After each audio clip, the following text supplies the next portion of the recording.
Welcome back. Today we are tackling a classic coding interview problem. Finding the maximum sum subarray of a fixed size, K. This is a perfect example to learn the sliding window technique, which is a powerful optimization pattern used in many array and string problems. Let's define the problem clearly. You are given an array of positive integers and a number k. Your task is to find a contiguous subarray of exactly length k that has the highest sum. A contiguous subarray means the elements must be next to each other in the original list. Here is a visual example. We have an array starting with 2, 1, 5, 1, 3, 2, and our window size k is 3. We need to look at every group of 3 numbers.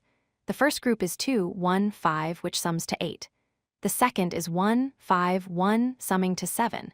The third group, 5, 1, 3, gives us a sum of 9. This turns out to be the maximum possible sum for this array. The most intuitive way to solve this is the brute force approach. We simply start at every element in the array and add up the next k numbers. We then compare this sum with the maximum we have found so far. While this logic is correct and easy to implement using nested loops, it is not the most efficient way. Why is the brute force method slow? Look at the visualization.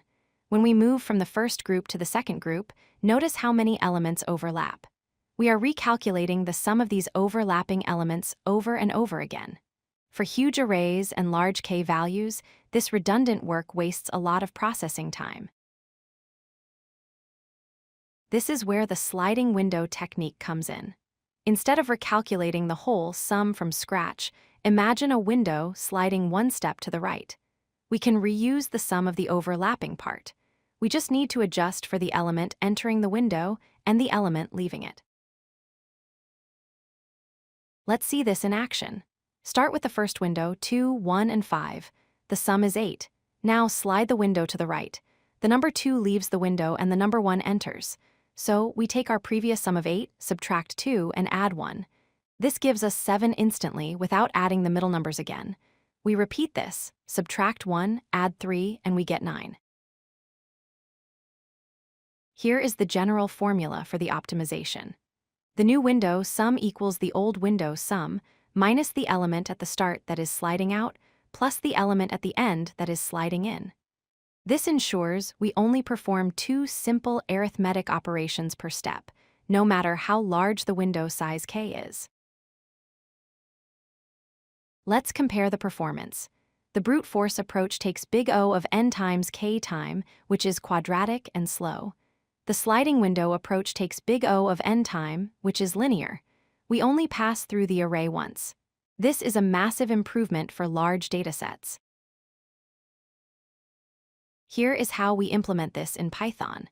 We initialize a window start pointer and a current window sum. We loop through the array, adding elements to our window sum. Once our window reaches size k, we record the maximum sum, then subtract the element at the window start and increment the start pointer to slide the window forward.